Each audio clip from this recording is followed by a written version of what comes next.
I'm up to my knees in 0 calories. Pepsi to the max, so let's drink all of these. What's Snoop doing here? We're tight. The Coca-Cola Company was approached with the opportunity to acquire Pepsi's company on multiple occasions, beginning in 1933 with a lowball offer of $50,000 in consideration for the business. Instead, Koch attempted to sue Pepsi for imitating Coca trademarked Cola's name and slogan by suing Pepsi over the use of the word cola in its commercials. Koch claimed that the company was infringing on Coca intellectual Cola's property. But when Pepsi filed a countersuit against Coca, claiming that Coca was engaging in anti-competitive practices in order to build a monopoly, the approach backfired, and Coca lost the case. The courts agreed, and on that basis they determined that cola should be treated as a common noun. Both Pepsi and Koch have been engaged in a drawn-out advertising battle since Koch's attempt to acquire Pepsi was unsuccessful. At one point, both Coca-Cola and Pepsi sought to undercut one another by decreasing prices and marketing bargains, but they realized very quickly that this was a failed tactic and immediately abandoned it. Due to them, it is unknown whether or not a backroom arrangement was reached, but both businesses swiftly reverted to their old pricing systems and attempted to compete with one another through advertising. Pepsi, on the other hand, was finally the one to think of the simple yet ingenious idea of competing on the basis of flavor. Pepsi presented a Pepsi Challenge in 1975 to compete with Coca-Cola. The Pepsi Challenge consisted of giving consumers with two identical white cups, one filled with Pepsi and the other filled with Coca-Cola. Pepsi won the competition. They were encouraged to test both options in order to choose which one they preferred more, despite the fact that nobody knew which was which. Pepsi was the beverage of choice for the vast majority of participants, but only just. As a direct consequence of this figure is now prominently displayed in all of Pepsi's advertising and promotional materials. Pepsi was the most popular soft drink in each and every state in the United States. Coca-Cola stated unequivocally that this was not the case, but when they carried out their own research, they found that Pepsi actually performed somewhat better than Coke in a tasting test that was conducted blindly. Despite this, Coca market cola's share was falling in a way that was neither slow nor steady.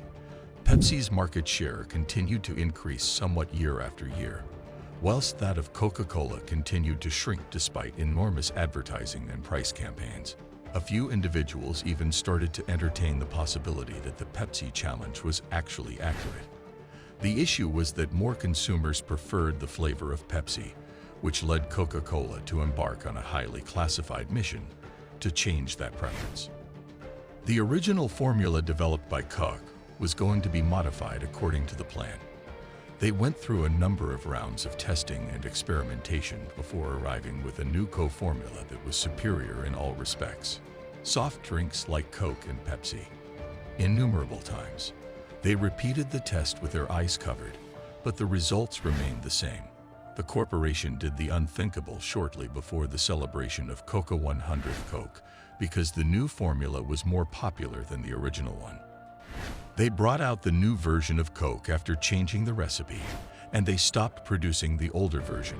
Coca-Cola is getting set to implement what it describes as the biggest significant advance in the history of the corporation. According to Pepsi Cola, the only goal that Coke has is to achieve the same level of success as Pepsi. Pepsi and Coca-Cola have been locked in a fierce battle for market share in recent years. In my judgment, the other person did little more than blink in response. And all at once there was complete and utter chaos. At Koch's offices, they got hundreds of pieces of mail and phone calls every single day. There were a combination of those who longed for the old Coca-Cola and McDonald's, and people who were furious that Koch had the audacity to modify the recipe for the beverage. Koch anticipated that the approval rating would go down after individuals tried the new combination. Despite this, the rage continued to escalate. Reports of anger filled the media, and the phone lines of the Koch brothers company were always busy. List the complaints that spanned multiple months. when brand new commercials for Coke were shown for the first time on a large screen and at the stadium. The crowd's disapproval was audible. It became all the fashion to dislike the new Coke. Of course, a significant number of the critics hadn't even tried the new recipe at this point. One of the workers at Coca-Cola referred to their product as the elixir of the gods. But even if we had introduced it, it wouldn't have made a bit of a difference. It was clear to everyone very quickly that the issue had nothing to do with how anything tasted. It made little difference that repeated taste tests conducted without the participants' knowledge indicated that new Coke was superior. The flavor of Coca-Cola never played a role in its widespread consumption. As a direct outcome of the extremely effective advertising, Coca-Cola was considered an old friend and an integral component of day-to-day activities. For the better part of a century, Coca-Cola had been an unchanging presence in people's lives. That was a sign that was above and beyond all of the happenings on the international stage. It was considered a betrayal to break with a long-standing custom that had been carried out by previous generations. According to the opinion of one outraged letter writer, changing Coke is like dyeing the grass purple. Someone else claimed that you were responsible for ruining their youth. Once a few months had passed, it was clear that the demonstrations had not been put to rest.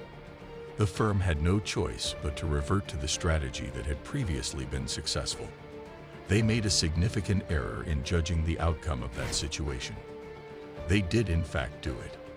The new Coke tragedy has become one of Coca-Cola's successful advertising campaigns, despite the fact that there have been very few cases in the history of such strong criticism of the actions of a firm.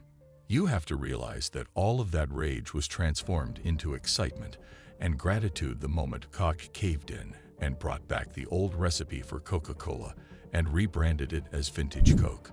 Overnight, the company started getting hundreds of letters and phone calls from happy customers who wanted to show their gratitude and share their personal tales. These consumers wanted to talk about how the company had helped them. If you had only seen one of the Coke markers, you might have thought that we had found a mechanism to stop cancer from spreading. After the first full week of reintroducing the original flavor Coke, it was decided that the company had committed the marketing faux pas of the decade. Despite this, there are analysts who believe that the whole incident was manufactured for publicity and to remind people how much they cherish Coca-Cola. If everything had been acted out, it would have been one of the most creative advertising campaigns in the history of the world. But of course, that did not happen at all. The catastrophic error in calculation that Coke made with new Coke. They had high hopes that the reformulated version of Coke would be more well received.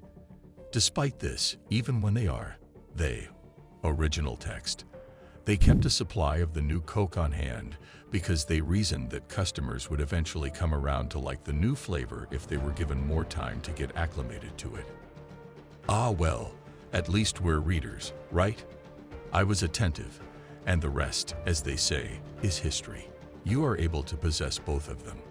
You can now select the version of Coca-Cola that best suits your preferences, either the reformulated Coca-Cola or the original Coca-Cola.